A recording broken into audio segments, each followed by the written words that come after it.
안녕하세요. 오늘도 매일 성경 묵상으로 함께 할 수 있음에 감사드립니다.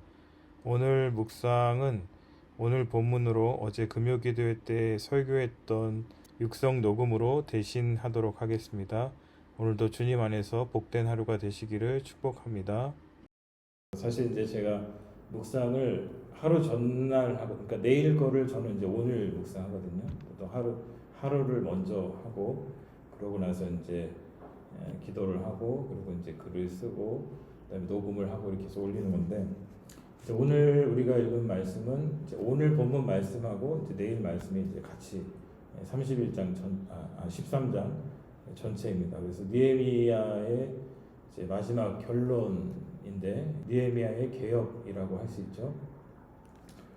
느헤미야는 이제 에스라 학개와 마찬가지로 이제 포로에서 귀환한 이제 이스라엘 백성들이 언약 공동체로서의 그 정체성을 회복해가는 그런 여정들을 기록하고 있습니다. 그러니까 이제 포로에서 귀환한 그거 자체가 목적이 아니고 이들이 이제 예루살렘으로 귀환해서 그동안 잃어버렸던 자신들이 하나님의 백성이라는 그 정체성을 이제 다시 새롭게 되찾아야 하는 그런 과정 가운데 있었던 거죠. 그래서 하나님의 백성다움을 회복하는 게 이제 포로 귀환 이후에 유다 공동체에 굉장히 중요한 문제였고, 그래서 특별히 이제 느헤미야서 같은 경우는 이제 큰 주제가 뭐냐면 리더십과 공동체라는 거거든요. 그래서 하나님께서 흩어진 자들을 다시 모으시고 그들을 하나님 안에서 다시 하나님의 백성 되게 하신다, 이런 내용들을 다루고 있습니다. 그런데 이제 구약의 언약 공동체는 우리가 신약 시대를 살아가니까 신약적으로 우리가 적용을 하면 그것은 결국 이제 교회라고 할 수 있습니다. 이제 우리가 이 시대에 워낙 교회에 대한 우리가 상처도 많고 또 실망도 많고 그러다 보니까 교회를 우리가 평가할 때 어떤 기관이나 혹은 어떤 단체나 그런 어떤 집단처럼 우리가 생각할 때도 있지만은, 사실 교회라는 것은 이제 성경 전체를 우리가 구속사적으로 성경 신학적으로 읽게 되면, 그것을 이해하게 되면 뭐냐면 이 구약의 언약 백성들의 그 모든 것들이 그리스도 안에 성취된 그 실제가 바로 이제 교회인 거거든요. 그러니까 사실 우리는 엄청난 존재들인 겁니다. 그래서 이제 저는 이제 우리가 성경을 묵상한다는 것, 혹은 어떻게 설교를 한다는 것이 뭐냐면 그때의 말씀이 오늘의 말씀으로 우리에게, 그래서 이제 하나님의 말씀은 변함이 없는 거죠.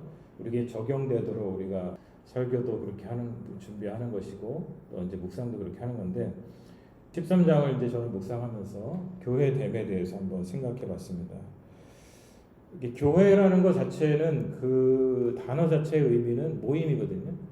모임이라는 것 외에는 다른 의미가 없습니다. 누군가 불러서 모이게 된 모임, 그게 이제 에클레시아인데, 중요한 것은 이제 모였다고 해서 다 모인 걸 물론 교회라고 부를 수 있지만은, 우리가 저기 언덕 위로 돌아가서 넘어가면 하나님의 교회라고 있거든요. 그러면 이제 그 교회가 하나님의 교회라고 이름도 붙이고, 그리고 사람들이 모였다고 해서 우리가 그것을 교회라고 하지 않지 않습니까?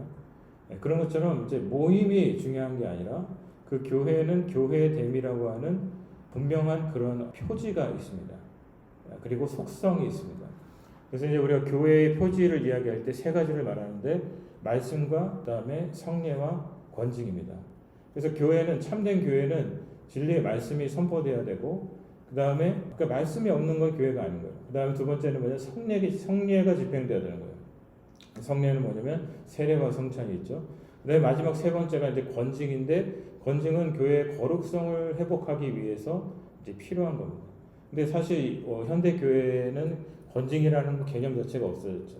근데 과거에는 우리가 공동체 안에서 자기가 자기의 죄를 고백하기도 하고, 그래서 권징을 받게 되면 성찬에 일정 기간 참여하지 못하게 된다거나, 목회자의 경우도 어떤 자기가 하나님 앞에 잘못한 일이 있으면 일정 기간 설교를 하지 못한다거나, 이러한 이제 권징들이 잘 시행이 됐는데, 또 아주 심한 경우에는 출교라고 해서 그 교회에서 아예 그 이름을 지워버리는 그런 일들도 있었죠.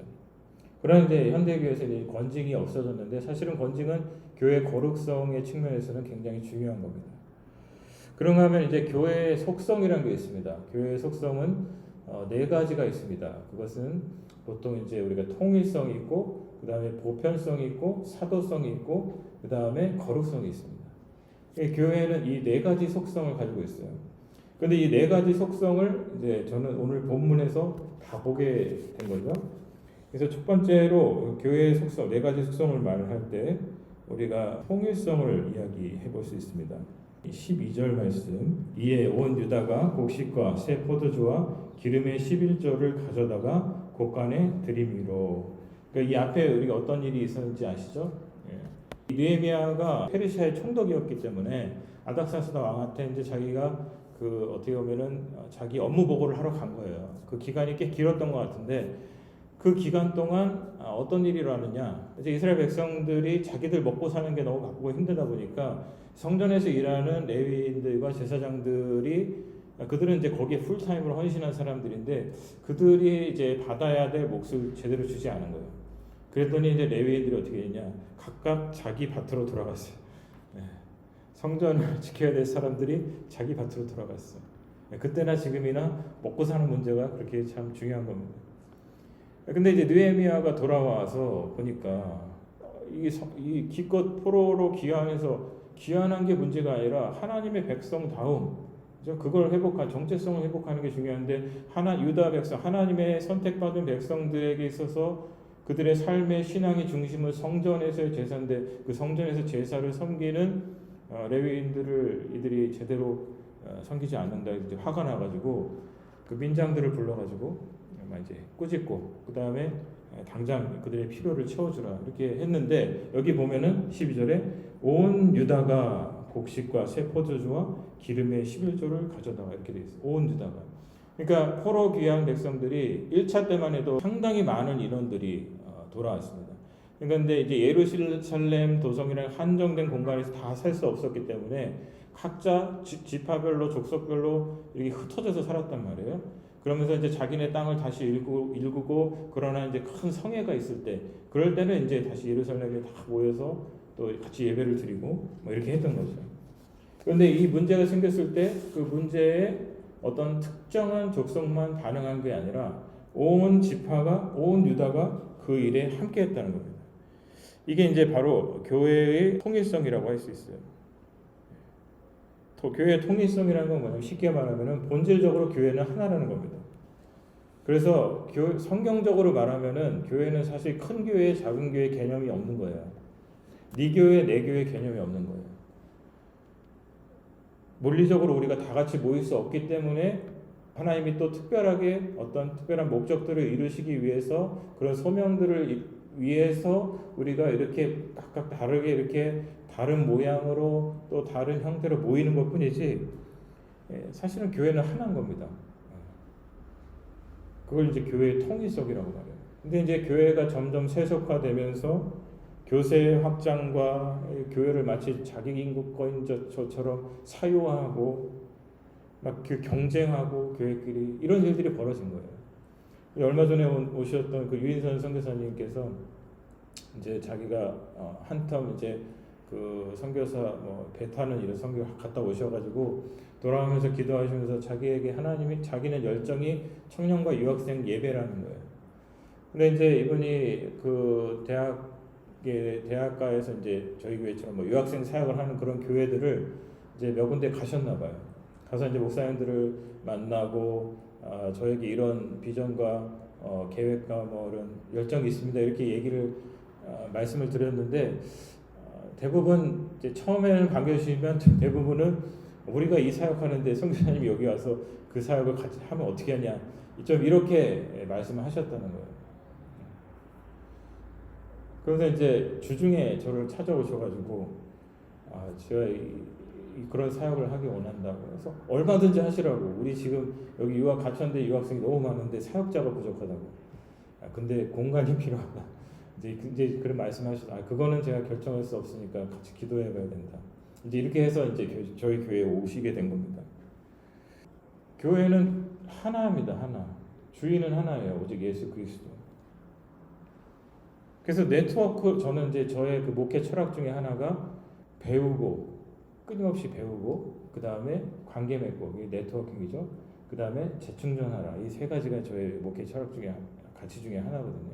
이 네트워킹하는 걸 제가 이 공동체에서 많이 배웠어요. 우리의 힘만으로 할 수 없어요. 우리가 다 할 수 없어요. 그러나 함께 어떤 비전을 가지고 공유할 수 있는 분들을 만나면 그들과 함께 사역을 같이 할 수 있는 거죠. 그럼 훨씬 더 하나님의 나라를 우리가 풍성하게 섬길 수 있는 겁니다. 그렇지만 이제 그게 쉽진 않죠. 왜냐하면 인간에게 재성이 있기 때문에 네트워킹을 하더라도 정말 하나의 가치를 가지고 함께 협력이 아니라 때로는 서로 자기의 것을 주장하는 그런 모습들이 우리 가운데 있을 수 있기 때문인 거죠. 그래서 이제 첫 번째 우리가 이 본문을 통해서 묵상하게 되는 교회의 통일성입니다. 온 유다가 함께 그 문제에 대해서 반응하고 함께 참여했다는 겁니다. 두 번째는 이제 교회의 보편성입니다. 여기 이제 16절 말씀에 보면은 또 두로 사람이 예루살렘에 살며 물고기와 각양 물건을 가져다가 안식일에 예루살렘에서도 유다 자손에게 팔기로. 두로 사람이 예루살렘에 살며. 예루살렘 도성은 폐쇄적인 공간이 아니었어요. 물론 이제 본문의 의도는 이스라엘 백성들의 언약 백성 공동체의 그 거룩상을 회복하기 위해서 느헤미야가 그들을 이제 내쫓아야 된다, 들어오지 못하게 막아야 된다. 그래서 자기의 이제 충신들을 그 들어오는 문마다 다 세웠잖아요. 그렇지만 그것이 의도지만 이제 우리가 이거 성경의 큰 그림으로 볼 때, 이제 선교적 차원으로 보게 될 때는 예루살렘 도성에는 유다 백성만 있던 게 아니라 이방 사람들이 드나들고 함께 교류하고 이런 것들이 있었다는 거예요. 물론 거기에 이제 통혼의 문제가 있었고 전에 이제 그 묵상한 거 나눈 거 들어보신 분이 있을지 모르겠지만 이방 사람과 결혼한 거 그 자체가 문제가 아니라 뭐가 문제였냐면 그들의 문화를 가져오는 게 문제였던 거거든요. 그러나 이제 포로에서 돌아온 이 유다 공동체 그 공동체 안에 예루살렘이라고 하는 굉장히 어떻게 보면은 폐쇄적일 수 있고 굉장히 우리끼리만이 될 수 있는 그 공간에 타문화권의 사람들이 들어와 있었다는 거예요. 그리고 그 중에는 이제 그 포로된 백성들이 아직까지 바벨론에서 살던 그 때를 문화적 때를 못 벗어 가지고 돌아와서도 막 이방 사람들은 막 결혼하고 막 그랬잖아요. 그럼 이제 거기서 낳은 자녀들 가운데에는 이방의 문화를 답습한 자녀들도 있었겠지만 하나님 나라의 이 문화를 답습하고 그렇게 이제 자란 사람들도 있었을 거란 말이죠. 그러니까 마치 그 여리고성의 기생 라합처럼 이 예루살렘 도성에 살던 이방 사람들 가운데는 누군가는 하나님 야훼 하나님을 나의 하나님으로 믿고 인정한 사람들이 있었을 수 있다 이 말입니다. 그래서 이 교회의 보편성이라는 건 뭐냐면 이 복음이라는 것은 특정 민족, 특정 지역, 특정 문화, 나이와 성별 그 모든 것을 초월해서 누구에게나 주어질 수 있다는 게 이제 교회의 보편성입니다. 오늘날 우리 한국 교회는 너무나도 슬프게도 이제 뭐 좌파 우파 해가지고 막 갈려 있잖아요. 그러나 교회의 보편성은 이 둘 다를 품을 수 있는 겁니다. 막 서로 막 그냥 등에 막 서로 그냥 마치 무슨 대적하듯이 물론 서로 의견이 다르니까 언쟁할 수는 있겠죠. 그러나 기본적으로는 우리가 주 예수 그리스도를 나의 구주로 믿는 그 신앙의 고백 아래서는 그 모든 것을 넘어서야 되는 거예요. 초월할 수 있어야 되는 겁니다. 그래서 교회의 보편성이라는 것은 정치도 초월하고 교단도 초월하는 겁니다. 교단마다 강조점이 달라요. 또 어떤 분들은 막 순복음 이단이라고 그러는 분들도 있고 막 그런 이상한 얘기하는 분들도 있고 뭐 장로교가 이단이라고 그러는 분들도 있고 그러나 각각 강조하는 게 다른 겁니다. 순복음은 기도를 좀 더 강조하고 장로교는 말씀을 좀 더 강조하고 그 다음에 이 성결교나 감리교는 사회 봉사를 좀 더 강조하고 그러나 다 필요한 거죠. 다 필요한 거예요. 그러나 우리가 그것을 다 할 수는 없으니까 누군가는 이걸 조금 더 많이 하고 조금 더 잘하고 그런 거죠. 그 다음에 이제 세 번째가 뭐냐면은 사도성입니다. 사도성. 30절 말씀 한번 읽어보겠습니다. 내가 이와 같이 그들에게 이방 사람을 떠나게 하신 그들을 깨끗하게 하고 또 제사장과 레위 사람의 반야를 세워 각각 자기의 일을 맡게 하고 사도성이라는 건 뭐냐면 이제 두 가지 측면으로 우리가 생각해야 되는데 하나는 뭐냐 역사적 사도성이라는 게 있습니다. 그건 뭐냐면 교회는 선지자와 사도들의 터 위에 세워진 게 바로 교회입니다. 그러니까 교회는 뭐 인위적으로 만든 게 아니라 누가 만들어낸 기관이나 단체가 아니라 선지자들과 사도들의 터 위에 세워졌다는 말은 무슨 말이냐면 말씀의 언약의 성취로서 그리스도 안에 그 말씀이 성취된 그 실체로서 존재하는 게 이제 교회라는 거예요. 그런데 사도성에는 그것만 있는 게 아니라 뭐가 있냐면 사명 공동체라는 게 있는 거예요. 우리가 사도적 공동체, 사도적 교회라는 건 뭐냐면 사도들이 그리스도를 보고 혹은 듣고 혹은 배운 자들로서 그들이 자신의 삶을 그리스도의 복음을 전파하는 일에 드렸던 것처럼 교회는 그리스도의 복음을 전하는 일에 보냄받은 하나님의 언약 백성이라는 겁니다. 그래서 여기 이제 느헤미야가 이 개혁을 하면서 다시 뭘 하냐면 그들의 직분을 다시 세우고 그들이 각각 자기가 소명 받은 대로 해야 할 일들을 다시 회복하는 겁니다.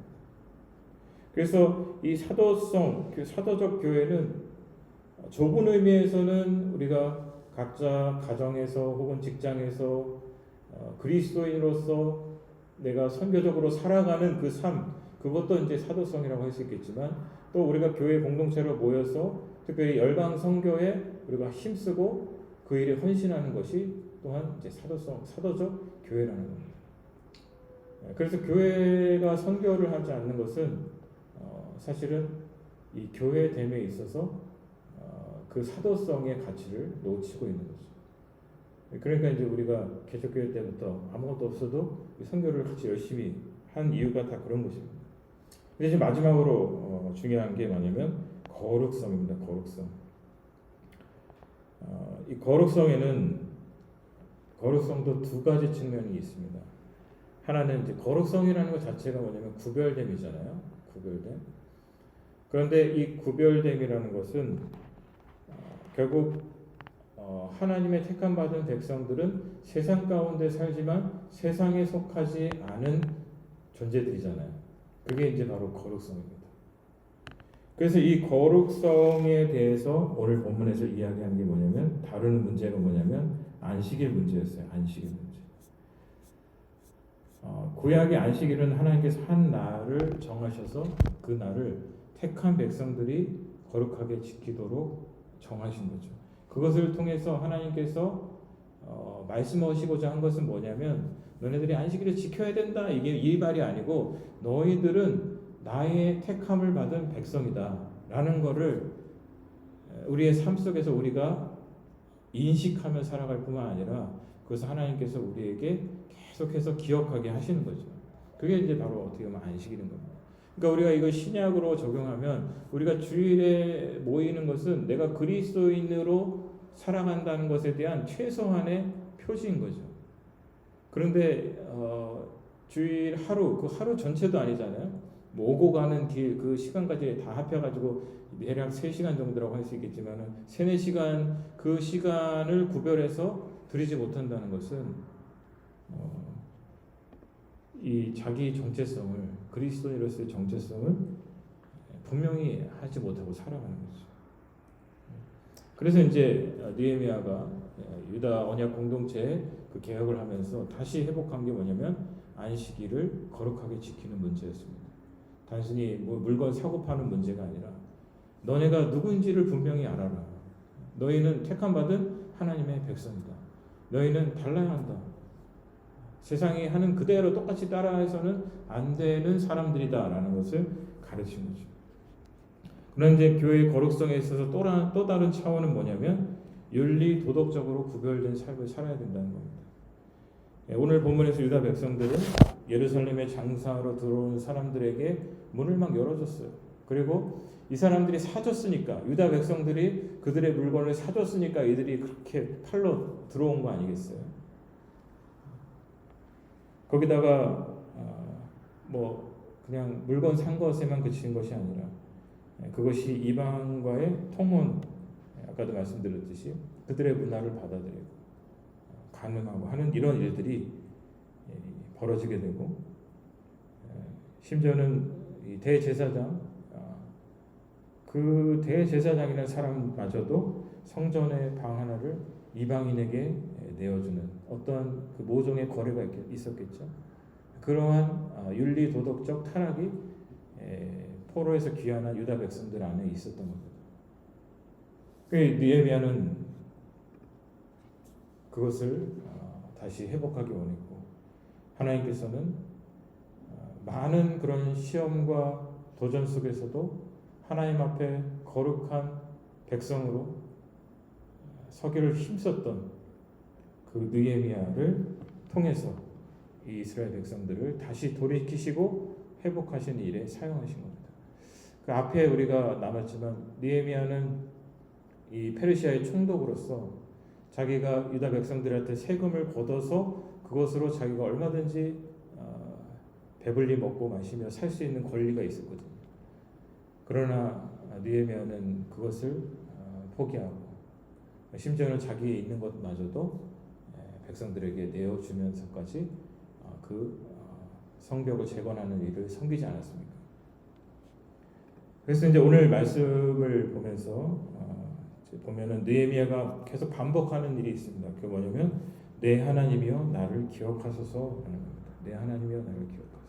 14절에 보면 내 하나님이여 이 일로 말미암아 나를 기억하옵소서. 22절에도 내 하나님이여 나를 위하여 이 일도 기억하옵시고, 마지막 이제 31절 느헤미야의 결론, 내 하나님이여 나를 기억하사 복을 주옵소서. 누구한테 복을 주라는 거예요? 이스라엘 백성들에게 복을 주옵소서. 이들이 비록 하나님 앞에 범죄했고, 비록 하나님 앞에 실수했고, 비록 하나님 앞에 하나님의 백성답게 살지 못했지만은 하나님 앞에 몸부림치며 살았던 나를 보시고 하나님 이 백성을 기억하여 주옵소서. 그게 이제 느헤미야의 마지막 기도였던 겁니다. 그래서 이제 느헤미야의 이름의 뜻이 뭐냐면은 여호와께서 위로해 주셨다라는 뜻인데, 하나님은 그처럼 많은 사람들이 세상에 동화되어 타협하며 복음적 가치를 버리고 살아가는 그 시대에도 하나님의 부름받은 그 사명자의 길을 끝까지 걸어가면서 이 거룩함을 지키고자 애썼던 이 느헤미야를 위로해 주셨을 뿐만 아니라 그를 통해서 포로 생활로 그렇게 지치고 정말 내가 왜 살아야 하는지, 무엇을 위해서 살아야 하는지도 모르던 그 백성들을 다시 위로해 주시고 하나님의 백성 삼아 주신 그 은혜가 오늘 우리에게는 그리스도를 통하여 주어지게 되었다라는 것입니다. 그리스도께서 십자가의 형벌 앞에서도 그 거룩함을 잃지 않으셨고, 교회를 정결하게 하시기 위해서 어떻게 하셨어요? 피를 흘려주셨어요. 그리스도의 피로 교회가 정결케 됩니다. 또한 그분의 그 거룩하심 때문에 우리는 죄인들이 모였지만, 교회를 뭐라고 하면 죄인들이 모였는데 거룩한 교회라고 그러거든요. 거룩한 교회. 하나님은 우리를 거룩한 공동체로 보고 계시고 부르고 계신 것입니다. 그래서 오늘 말씀을 통해서 저는 교회의 4가지 속성에 대해서 함께 묵상하면서 오늘 이제 2025년을 우리가 마무리하고 26년을 바라보면서 우리가 이 4가지 속성들을 붙들고 정말 하나님 우리 교회가 이 교회의 아름다운 이 가치들을 회복하고 또 잘 지켜나가는 그런 주님의 몸된 교회가 돼서 정말 마지막 때에 하나님 앞에 느헤미야처럼 위로를 받을 뿐만 아니라 우리를 통해서 위로가 필요한 사람들에게 위로를 줄 수 있는 그런 우리 교회가 되기를 소원하고 축복합니다. 기도하겠습니다.